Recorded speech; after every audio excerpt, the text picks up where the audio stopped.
Estamos con Jerjes Justiniano Talavera y nos va a contar de ser dirigente de ya tránsito por la escuela, la universidad, los radialistas y varios cargos de representación en el transcurso de la vida. El 71 lo llevan al exilio. Cuéntenos las razones por qué fue al exilio el 71 con el golpe de Hugo Banzer Suárez. Bueno, la primera militancia política que yo tuve fue la de inscribirme en el PRIN, en el Partido Revolucionario de Izquierda Nacional, en ese momento liderizado por don Juan Lechín. Don Juan Lechín me invita para que yo sea militante de su partido después de haber sido abogado. Durante toda mi vida académica estudiantil yo fui un independiente, no tenía ninguna militancia política. Fui candidato a la Federación de Estudiantes Secundaria, fui candidato a la FUL, he sido candidato en la universidad sin ningún partido político. Inclusive después, las 2 veces de rector, no tenía ningún partido político, pero pese que me apoyaban, el propio Goni me apoyó la segunda vez en la elección para ser rector. Siendo militante del PRIN, yo asistí al 4º Congreso de la Central Obrera. En la oportunidad, era el gobierno de Obando, oportunidad en la que se lo trataba de desfenestrar a don Juan Lechín Oquendo de la Central Obrera Boliviana. Fui el único dirigente sindical, yo asistí en calidad de presidente del Sindicato de Trabajadores Administrativos de Santa Cruz y como vicepresidente de la Federación Nacional de Trabajadores Administrativos. Entonces yo tenía un puesto en la Central Obrera Boliviana, en el Congreso de la Central Obrera. Yo fui el único que lo defendió a don Juan Lechín de los ataques terribles que le brindaron. Terribles. Los líderes en ese momento, los más vistosos, eran los líderes de la Federación de Trabajadores de la Prensa. Para nombrarlos, Mario Rueda Peña, Oscar Peña Franco, ¿cómo se llama? El que fue ministro, Andrés Solís Rada, eran los personajes que estaban vinculados al movimiento sindical y que eran las figuras en ese momento del sindicalismo, eran las figuras nuevas del sindicalismo.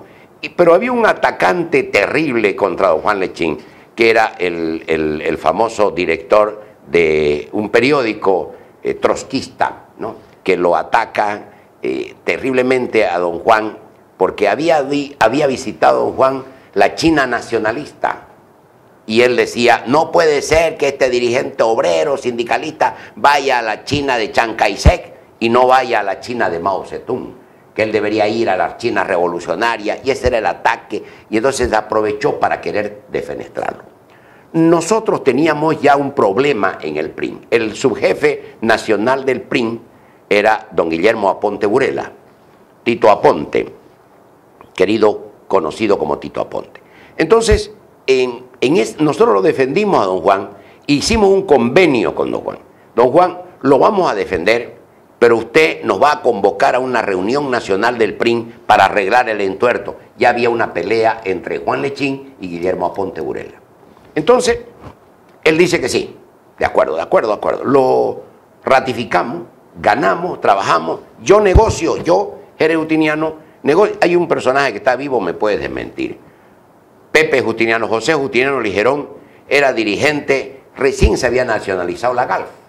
Entonces, los trabajadores de la GALF formaron un sindicato de trabajadores petroleros Santa Cruz, que formaba parte de la Federación de Trabajadores Petroleros y que tenía 4 o 5 votos en el Congreso de la Central Obrera.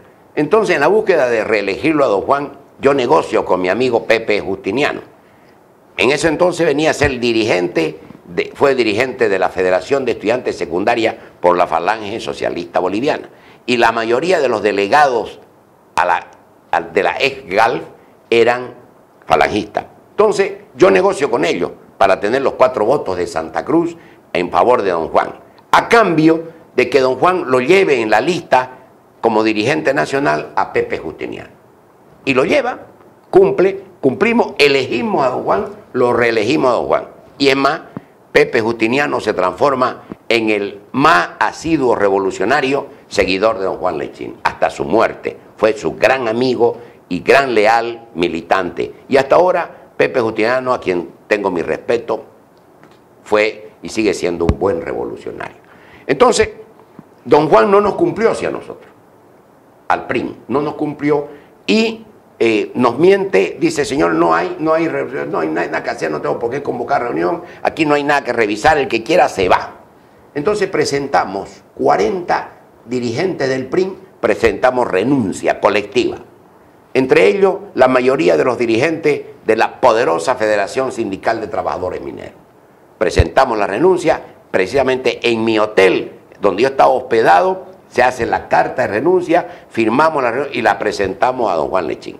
Entonces, decidimos que no nos desperdiguemos y fundamos Faro, un instrumento político a la cabeza de Tito Aponte, de Guillermo Aponte Burela, integrado por los dirigentes mineros y varios dirigentes de diferentes distritos de departamentos, conformamos Faro. Cuando se da el golpe de Estado del general Torre, y el general Torre llega a Palacio en hombros del pueblo, porque es el pueblo el que lo pone al general Torre como presidente, es el pueblo el que hace que no se dé una junta de derecha y lo eligen a Torre como presidente de la República. El señor presidente de la República invita a Faro a formar parte de su gabinete y lo nombra a Tito Aponte, a Guillermo Aponte Burela, ministro de Salud Pública. En ese entonces el ministerio se llamaba Ministerio de Previsión Social y Salud Pública porque había hecho la reforma del Poder Ejecutivo José Ortiz Mercado ese año antes, cuando menos de Obando se hace la reforma del Poder Ejecutivo. Y el doctor Aponte me invita para que yo sea secretario general del ministerio. De esta manera voy a vivir por primera vez a la ciudad de La Paz. Y trabajo en el Ministerio de Previsión Social y Salud Pública y nos dedicamos a organizar, ¿entiende?, el partido político, un partido político. Era un partido político que debería ser organizado bajo el nombre de Partido Socialista, porque esa era una decisión que la habíamos tomado. Entonces, hacemos todos los intentos para formar el Partido Socialista. Hacemos las convocatorias. En ese momento, un sector importante de opinión pública era el sector de los periodistas. Los periodistas representaban realmente un sector muy importante del sindicalismo moderno, de esta aparición moderna del sindicalismo. Le conté que se había hecho ese año anterior una tenaz lucha contra don Juan Lechín. Entonces, a la cabeza de un joven periodista entonces, que era director de Presencia, del órgano católico Presencia, era Alberto Baile Gutiérrez. Con él hablamos y él incorporamos a los periodistas que él liderizaba a la organización del Partido Socialista. A mí me corresponde formar parte de este comité organizador. ¿Por qué? Porque yo finalmente estaba en el ministerio y tenía vehículos, tenía medios para hacer las cosas. Luego hablamos con un intelectual académico, de renombre, un hombre que había militado, había sido candidato a la presidencia de la República por el FLIN, cuando estaba barriendo. Se llama Mario Miranda Pacheco. Mario Miranda, filósofo de muy excelente formación política y académica, acepta formar parte de este grupo, con su grupo que ponía a ser el extinto FLIN, que era con el que él participó, forma parte. Los periodistas con Alberto Baile Gutiérrez. Y nos faltaba cerrar el círculo, y entonces el doctor Aponte se enamora, políticamente hablando, de un intelectual joven como Marcelo Quiroga Santa Cruz. Y le vamos y le planteamos la formación del Partido Socialista. Y él discrepa con nosotros. Él dice, no es el momento. Tenemos que continuar las tareas de la revolución pequeño burguesa. Hay muchas tareas que no están cumplidas y que hay que cumplirlas desde el ámbito de lo que es las funciones de esta revolución pequeño burguesa o de la burguesía que debía realizarse. Como por ejemplo, él sostenía la necesidad de estatizar la banca. Él era partidario de la estatización de la banca. Entonces, él dice, no vamos a ir a fundar un partido socialista porque no es el momento. Debemos crear, y él sostenía que el camino correcto era, con Torre, llevarlo a la cabeza al MNR. Una teoría que sostenía también el ministro de gobierno de entonces, del general Torres, militante del MNR, el ministro que después escribe un libro, ¿no? Y esta posición era sostenida por algunos movimentistas que formaban parte del gabinete del general Torres. Era un MNR sin paz ni siles, ese era el eslogan de ellos, a la cabeza de Juan José Torres González. Nuestro planteamiento era diferente. Nosotros le decíamos a la cabeza del general Torres un partido socialista y debemos fundar el Partido Socialista. Estamos en esa disputa y finalmente lo convencimos a Marcelo. Y Marcelo acepta ingresar a la fundación del Partido Socialista y él es elegido en el primer congreso, en el Congreso Fundacional del Partido Socialista, es elegido como uno de los 4 miembros del Comité Ejecutivo.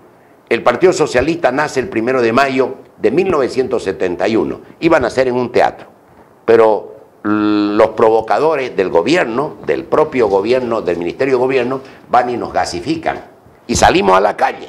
Y ahí es donde lanza su famosa frase histórica, Marcelo, donde dice: este partido iba a cometer el error histórico de nacer en un teatro. Y ha nacido en las calles, combatiente, valiente, en su famosa frase en el Obelisco de La Paz. De esta manera, el Partido Socialista inicia el 1 de mayo con 4 cabezas.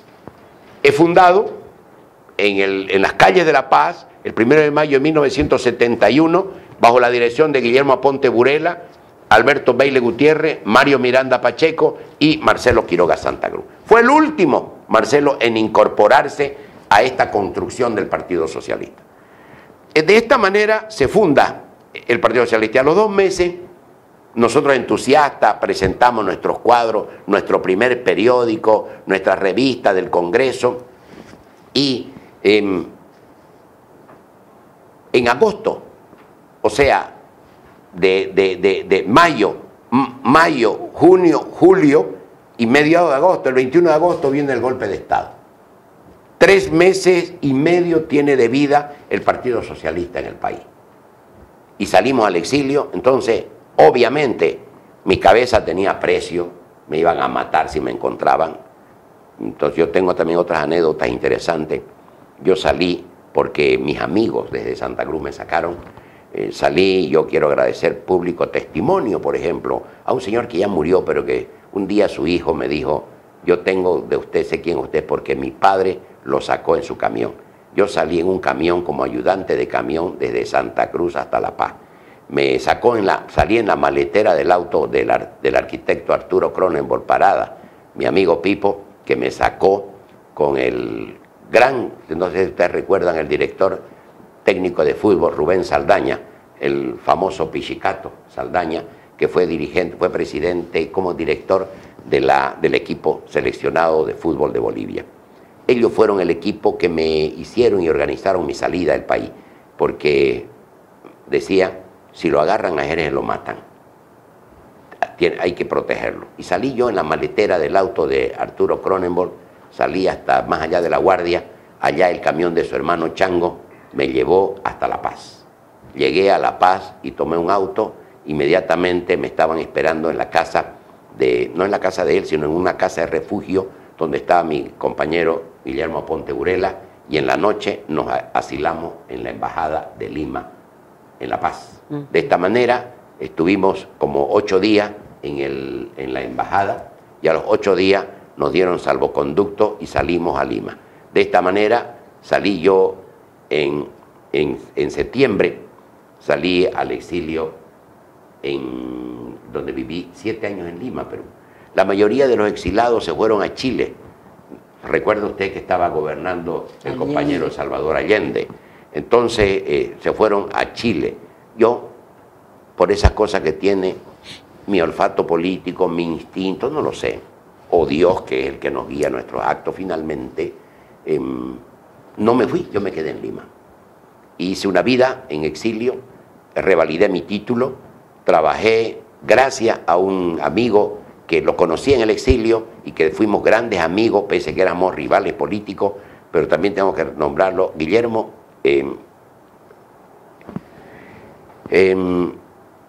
Fue el que me ayudó a ingresar a la universidad Nacional Federico Villarreal en Lima, Perú, de la que fui profesor durante 4 años, integré junto con él, estoy hablando de Guillermo Bedregal Gutiérrez. Guillermo Bedregal, como ustedes se recuerdan, fue el primer exiliado movimentista del general Banzer. Al primer movimentista que votó el general Banzer fue a Guillermo Bedregal. Nunca le pregunté por qué, pero lo votó. Yo lo conocí en el exilio, nos conocimos en Lima y él me llevó a la universidad, me presentó al rector de la universidad, Federico Villarreal en Lima, Perú, y me hizo ingresar a un instituto. Ingresé, formé parte del Instituto de Investigaciones Económicas y Sociales de la universidad. En este instituto tuve colegas de Colombia, Venezuela e Italia, con los que trabajamos en este instituto. Ahí viví 7 años. Mi vida transcurrió entre la academia, porque un exiliado no puede hacer política, totalmente aislado. Obviamente yo cumplí el papel de enlace de la resistencia. Cuando el doctor Hernán Siles salió de Chile, con el último boliviano, porque después del golpe de Pinochet, los bolivianos la vimos muy negra en Chile. Los que quedaron en Chile la vieron realmente negra, muchos murieron, ahí murió vilmente asesinado, pero de una manera atroz asesinado, murió Jorge Ríos Dallens, que había sido mi compañero en las luchas políticas, él siendo demócrata cristiano, y yo siendo un izquierdista, pero en las luchas por la CUP, en la Confederación Universitaria Boliviana, en nuestra época de estudiante. Ahí murieron varios amigos míos y además otros tuvieron que salir al exilio. El doctor Siles, cuando salió, el último en salir de Chile fue el doctor Hernán Siles, con mi amigo el doctor Ñuflo Chávez, con quien tenía una amistad en Lima muy estrecha, fuimos a recibirlo al aeropuerto al doctor Siles. Y entonces el doctor Siles nos encomendó la tarea. Dice, muchachos, tienen ustedes que preparar el instrumento de resistencia a la dictadura de Banzer. La cosa es dura, es larga, prepárense, hagan ustedes el esfuerzo posible, pero hay que hablar con todo y hay que hacer un instrumento de resistencia. Le daba órdenes a su compañero de partido que era Ñuflo. Ñuflo además era su amigo personal del doctor Siles. Y yo estaba con él, entonces ahí me dice, Jerez, yo quiero pedirle, a mí me hizo un trato muy diferente en su gobierno cuando él retornó y cuando la UDP, él me distinguió con su amistad, me invitó inclusive a ser su prefecto, yo le manifesté que yo quería ser rector de la universidad. Y como que fui rector de la universidad cuando el doctor Siles gobernó después del 82, del 84, del 82 al 85. Mi vida en el exilio fue eso, a eso se debió mi exilio. Yo creo que el exilio es una de las crueldades que ha inventado el ser humano para ser cruel de verdad, porque no afecta al político, afecta a la familia, afecta a una esposa que no tiene la culpa de que su marido sea político, afecta a los hijos que no tienen la culpa para ser político, y afecta al entorno familiar, descompone hogares, descompone familia, hace de verdad un proceso de mucho, mucho daño.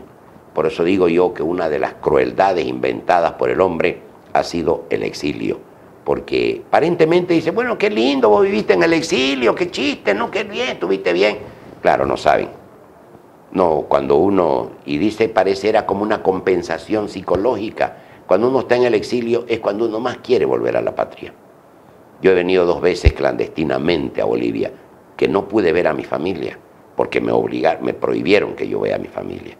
Yo entré 2 veces, fui a Asunción del Paraguay, cumpliendo encargos precisamente, a hablar con los compañeros que estaban en Paraguay, y hablé inclusive con el general Torres 1 semana antes que lo maten, porque estábamos ya construyendo del frente, ya estaba prácticamente construido lo que debía ser la resistencia y lo que después se transformó en la UDP. Guillermo Aponte, Marcelo Quiroga, Mario Miranda, ¿se fueron a Lima junto con...? No, a ver,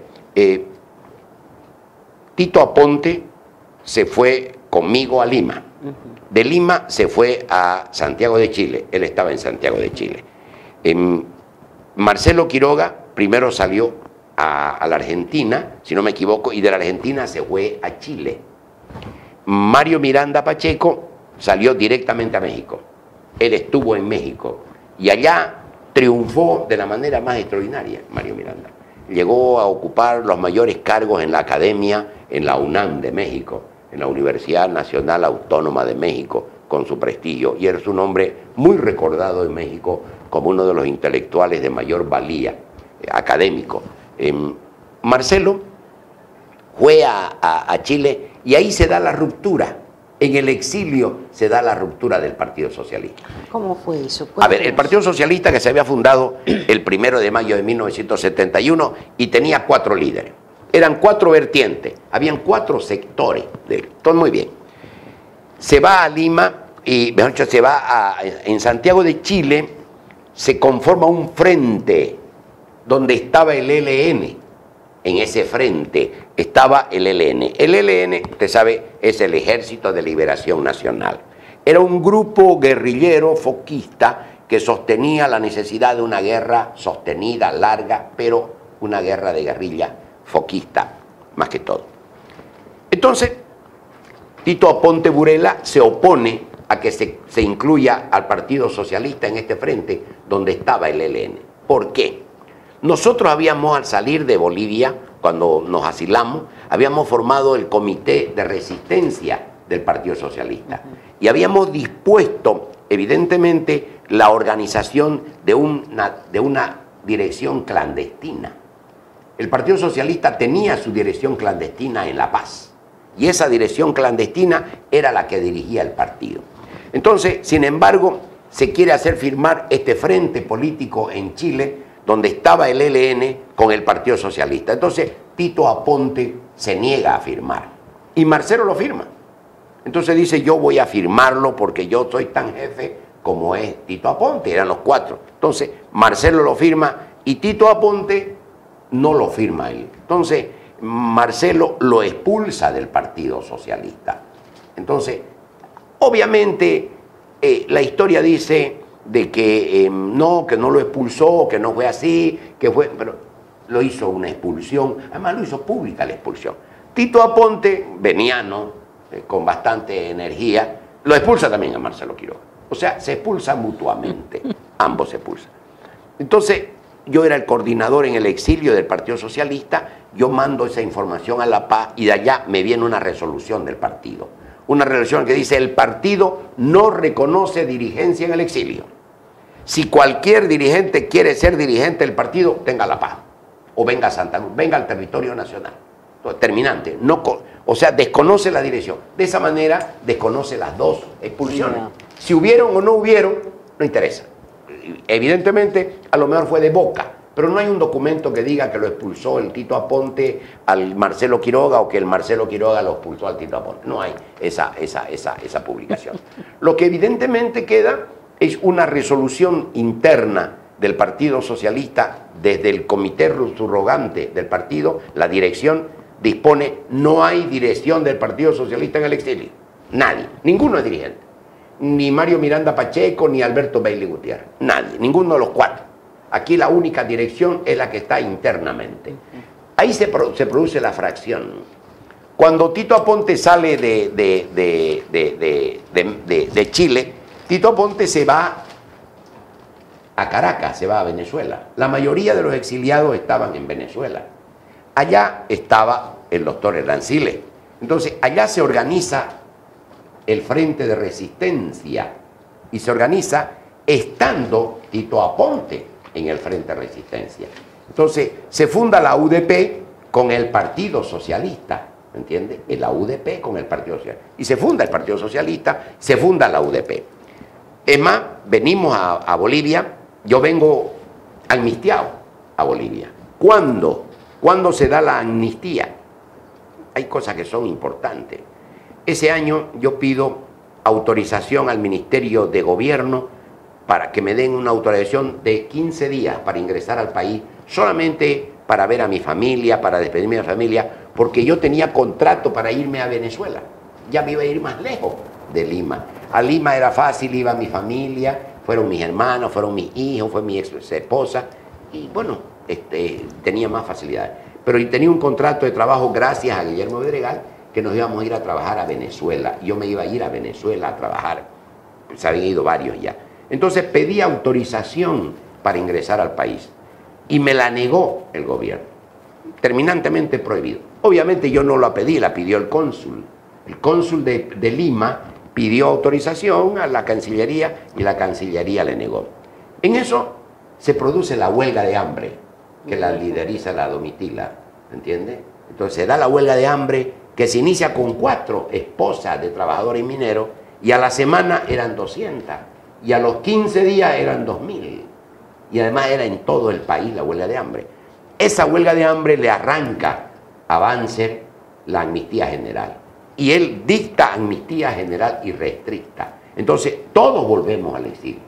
Ya yo no me voy a Venezuela, yo me vengo a Bolivia, ingreso a Bolivia, ingreso nuevamente, estoy aquí, estoy, qué sé yo, 1 mes, 2 meses, y luego me voy otra vez a Lima a cerrar mis cosas. Yo trabajaba en Lima, yo revalidé mi título, yo soy abogado peruano, o sea, revalidé mi título, ejercí la profesión de abogado en Lima, ejercí la cátedra universitaria, trabajé y me fue bien. Entonces, pero tenía que liquidar mi departamento, mis cosas, me vine, definitivamente estuve 1 mes en Lima liquidando todo y volví al país.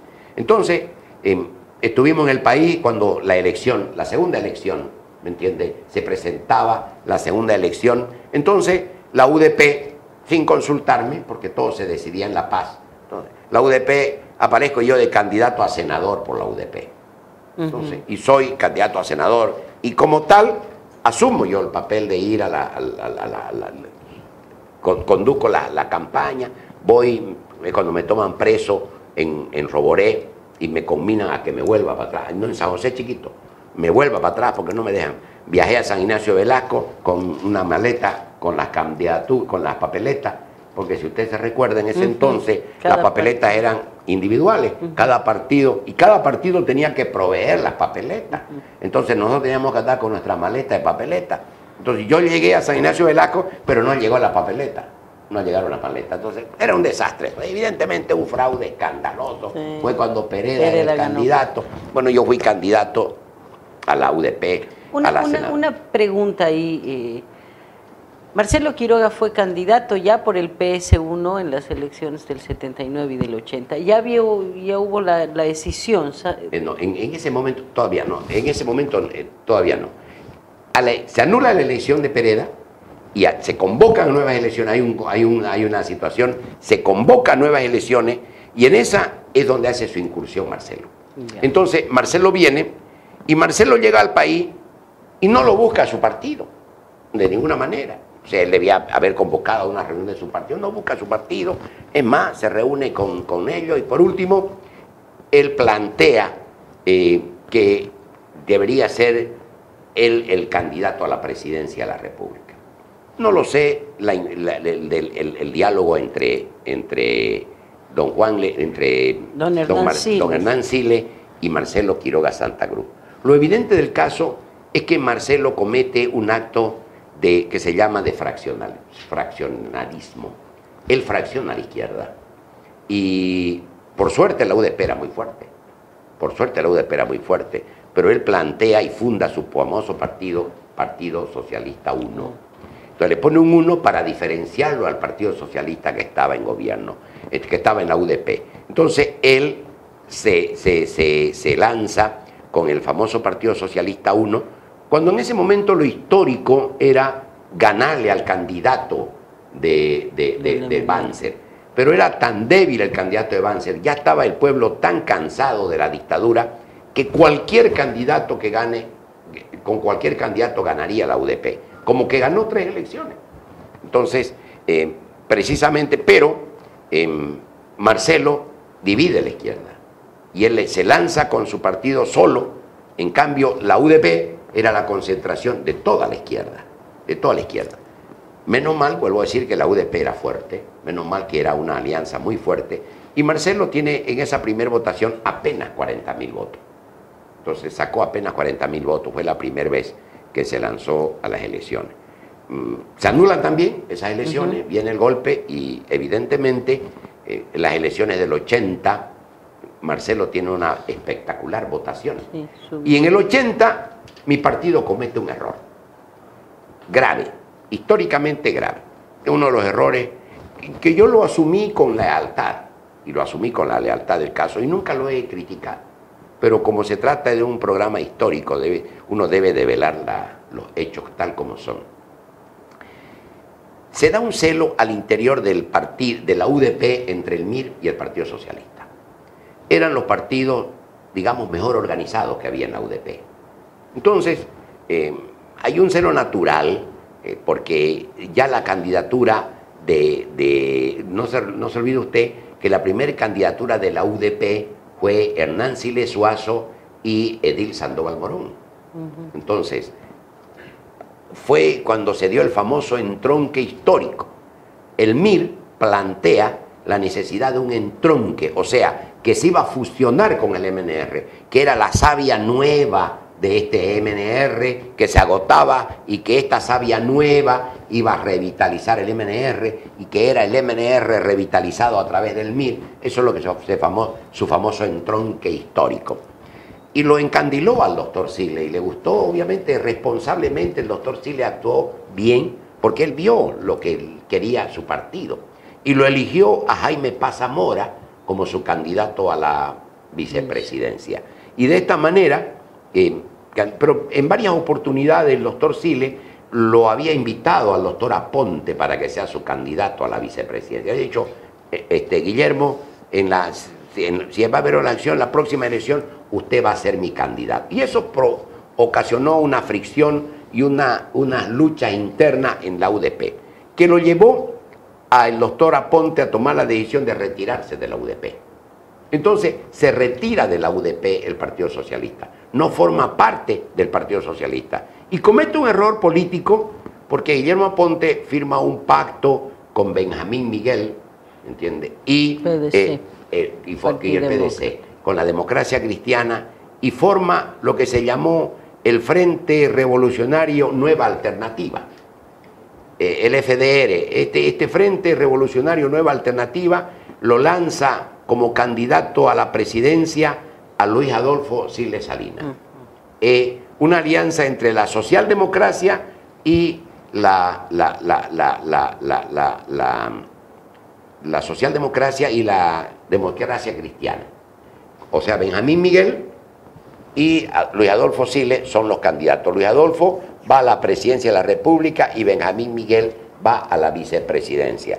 En esta nueva elección que se da el 80, esa es la elección del 80, que vuelve a ganar la UDP, la elección del 80. Y nosotros, a mí me plantean que yo sea primer diputado por Santa Cruz. Es cuando me presento como primer diputado. Obviamente que perdimos como en la guerra, ¿no es cierto? No, pues ya habían dos fuerzas políticas muy claras en la izquierda. En primer lugar estaba la UDP, con una estructura, había ganado 2 elecciones poderosas. Y estaba el Partido Socialista, que había tenido, el Partido Socialista 1, que tenía su buena votación con los 40.000 votos. Como que evidentemente en esa elección sacó 120.000 votos, Marcelo, en la elección del 80. Y en cambio el Partido Socialista, que había marcado como socialismo el frente de la UDP, se derechiza. Se va al centro, si usted quiere, o más a la derecha, o por lo menos a la centro izquierda. Y pactar con la socialdemocracia y pactar con la democracia cristiana no le hizo bien al Partido Socialista, y eso lo examinó el pueblo muy sabiamente, porque nos castigó con el voto. Un voto desastroso, no tuvimos ninguna. Fue una elección en la que no tuvimos ningún resultado y perdimos la sigla política. De esa manera es que yo decido ya no meterme en la política. Digo, no me meto en la política. Vienen las elecciones del 80, viene el golpe de García Meza, tengo que volver a salir al exilio nuevamente, estoy en el exilio, estoy 6 meses, menos mal que fue un golpe muy corto, duración muy corto, entonces volvimos, retornamos al país, volvimos, ya yo no me dediqué a la vida política, y sino me dediqué a mi bufete y a la vida académica. De ahí formé lo que se llama la postulación a la Universidad Autónoma. 4 años después me postulo como rector, el año 1984. Sin embargo, también hubo un retorno a la política años después. Claro, ocasionalmente fui candidato, ¿no? Fui candidato Fui en dos veces fui candidato, fui 2 veces diputado nacional, fui 2 veces concejal municipal como experiencia regional y como experiencia nacional. Como experiencia regional, yo le quiero decir de que yo sostuve en un momento determinado de que lo regional era lo que iba a prevalecer. Y por eso me postulé para ser concejal municipal. Y en la segunda vez era rector de la universidad yo. Y me postulo para ser concejal solamente por la curiosidad de saber si era Jerjes Justiniano el político de éxito o era la sigla política. Y me presento evidentemente con ASD, con otra sigla totalmente diferente. Y no falté un solo día al despacho del rector, en ningún momento. Hacía campaña a partir de las 6 de la tarde. A las 6 de la tarde iba en camión y me recogía de la plaza, yo me trepaba en el camión y me iba a los barrios. Y nunca le mentí a mi pueblo. Yo le dije, yo no quiero ser alcalde municipal, porque no voy a renunciar nunca a ser rector. Voy a ser concejal, quiero ser concejal. Y me eligieron. Y gané, y fui concejal municipal.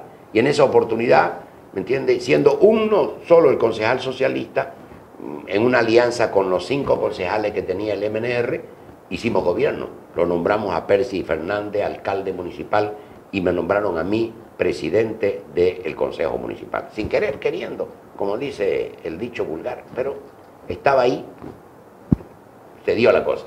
Y de esa manera fui 2 veces concejal, pero además ejercí las 2 presidencias de los 2 entes autónomos en ese momento. Pero además simultáneamente fui presidente del Consejo Municipal y fui presidente del Consejo Universitario, de manera autónoma. Entre la política en lo regional y la política nacional del Parlamento, ¿cuál ha sido la que más ha gratificado a Jerjes Justiniano? Yo diría que he tenido mucha gratificación en ambas situaciones. Yo tuve un hecho, por ejemplo, que a mí me dio mucha tranquilidad, porque uno, cuando no estás buscando el negocio, yo nunca fui a la política para hacer negocio, ni para ser rico. Yo entendía que la política era la captura del poder político para servir a la gente, para hacer obras, para transformar la sociedad, para hacer el cambio. Yo soy de la generación, pertenezco a la generación de los utopistas, que seguimos creyendo que un futuro es posible, un futuro mejor es posible, que podemos hacer las cosas mejor. Sigo creyendo en que es posible hacer las cosas mejor. O sea, yo no le llegué a la política para trepar en la escala social, porque yo era rector de la universidad. Yo renuncié a ser rector, era presidente del Consejo Municipal para meterme, incursionar de frente en la política, para ser candidato, y fui diputado nacional. ¿Qué me dio? ¿Qué actitud gratificante me dio? Me dio la actitud gratificante, por ejemplo, de haber sido calificado durante 2 periodos, en 2 años, por unos medios de comunicación como uno de los más destacados parlamentarios. Una revista, me recuerdo, hizo una encuesta entre el Parlamento para decir cuál era el diputado más educado, que trataba con mayor cortesía a los empleados. Yo saqué el primer lugar. Entonces, porque yo evidentemente tengo buen sentido del humor. Me encanta tomarle el pelo a la gente, me gusta reír, yo me río con mucha facilidad. Y además río fuerte, lo que hace bien a la salud, ¿no es cierto? Entonces, yo siempre atendía muy bien a la gente, siempre haría lugar para que la gente venga a mi oficina. Cuando presenté mi renuncia, porque yo renuncié al Parlamento, este es un hecho histórico importante. Cuando se dieron los acontecimientos y hubo una elección municipal el año 1982. A ver, espéreme un segundito, vamos a memoria. No, estamos hablando del 90. El 90 al 93 yo ejercí las funciones de rector de la universidad. De 91 a 93. Del 91 a 93, por eso le digo. Yo renuncié en 93 para postularme a la presidencia de la República y tuve una plaza, fui diputado nacional, en 93. En agosto del 93 yo era diputado nacional. En 94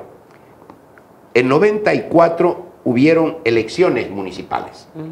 Ya, entonces, en esas elecciones municipales yo participé en Santa Cruz. ¿Por qué? Porque me plantearon que yo sea el candidato a alcalde, que era por este aspecto de privilegiar lo regional. Yo siempre sostuve que la región es la que va a dominar, y como que ahora se está dando ese fenómeno político. Ya no son los partidos nacionales, es la región la que incide, la que gravita en la vida política. Entonces yo, con esa filosofía, bajé al escenario y me presenté como candidato a alcalde municipal. Y yo hice una promesa a mi pueblo. Yo dije, si yo no gano por lo menos un curul en el Parlamento Municipal cruceño, yo renuncio a ser parlamentario. ¿Por qué? Porque si yo no ganaba un espacio en el municipio, un curul, ¿cómo podía pretender representar a mi departamento en las elecciones en el Parlamento? Entonces, no gané, no votó la gente por mí para concejal, entonces presenté mi renuncia. En ese acto de renuncia, quiero manifestar mi complacencia. Mi región me respaldó. Me pidieron todos, desde el Comité Pro Santa Cruz hasta los sindicatos obreros, campesinos, me pidieron que no renuncie. Sectores empresariales se pronunciaron públicamente diciendo no tienes por qué renunciar. Y además hacían unas interpretaciones interesantes. La gente no te quiere como concejal municipal, te quiere como parlamentario. Y yo hacía otra interpretación. No estaba vigente todavía una de las instituciones de nuestra vida política, como el hecho de la revocatoria al mandato. La revocatoria al mandato es una nueva institución que está recién incorporada a nuestra economía política en la Constitución Política del Estado actualmente aprobada. Entonces, o actualmente vigente, perdón.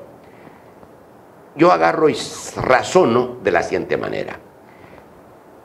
El pueblo ha votado por otras siglas políticas, por otros escenarios políticos, por otros actores políticos. En consecuencia, se ha producido una revocatoria del mandato, pese a que no está estipulado en la ley, en nuestro ordenamiento, ni constitucional, ni jurídico, ni político.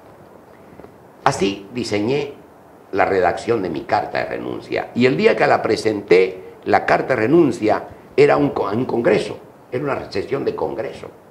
Bien me recuerdo que la presidía Ormando Bacadíe. Y le dije, compañero Ormando, no va a haber otra sucesión, compañero. No se ría usted, porque se reían de mí, me decían, ¿cómo pues? Con cariño me pedían que no me vaya, no, no, pero en la broma política decían, no, está despistado. Y yo le manifesté, está la carta pública, yo la tengo, por cierto, puedo mandarle una copia. Está la carta pública en la que yo los insto a mis colegas parlamentarios a que todos renunciemos. De tal manera que convoquemos a elecciones adelantadas, como proceden modernas, le dije, modernos parlamentarios, moderna democracia, en sentido de que hay una realidad. Ninguno de ustedes representa la voluntad popular en este momento. Porque la voluntad popular se ha expresado de otra manera, en otro ámbito, si usted quiere, en el ámbito municipal, pero es la voluntad popular expresada. En ninguno de esos ámbitos ganó el MNR, en ninguno de esos ámbitos ganó la ADN, y los sectores mayoritarios eran MNR y ADN en ese parlamento. Ese parlamento estaba totalmente desfasado. Los hechos, los acontecimientos y los actos que se produjeron ese día, cuando la guerra del agua, todo lo que daba, yo les dije, compañero, estamos frente a un hecho diferente. O renunciamos todos, porque debemos dar paso a la modernidad, debemos dar paso a un nuevo actor político, y debemos de escuchar al voto popular. Si se me hubiese escuchado, otra hubiese sido la historia de Bolivia, porque los hechos históricos originan de una manera y dan resultados distintos de otra manera. No me escucharon, es más, se rieron. No se tomaron el pelo por reír, sino me tenían pena, ¿no? Me miraban con pena, pobre boludo, dirían, no, este tipo está... Al año se fueron todos, al año se fueron todos, y de mala manera. Yo les había planteado que se vayan todos, y que nos vamos todos con dignidad. Como yo salí del Parlamento con la dignidad de sostener lo que yo había afirmado, y yo renuncié 1 año al mandato de parlamentario. 1 año y medio, 1 año y 3 meses creo que yo renuncié al mandato, y se dieron los acontecimientos precisamente después, porque al año todos fueron defenestrados. El voto arrasó con ellos y terminó con los partidos políticos, además, terminó con la ADN, terminó con el MNR y terminó con el MIR. Entonces, fíjese usted que es la realidad la que se impone frente a las circunstancias o a los hechos. No es solamente el de un cálculo político, no es el cálculo de decir, bueno, especulativo. Era una cosa que yo la miraba objetivamente. Aquí en mi región se había producido este fenómeno. Entonces yo respondí a eso. Además, mi palabra estaba empeñada. Yo había dicho renuncio y renuncié, cumpliendo obviamente con ética un accionar político, pero además siendo consecuente con lo que uno afirma. Muchas gracias Gusto. por habernos contado esta historia. Gracias, gracias. Gracias por acompañarnos.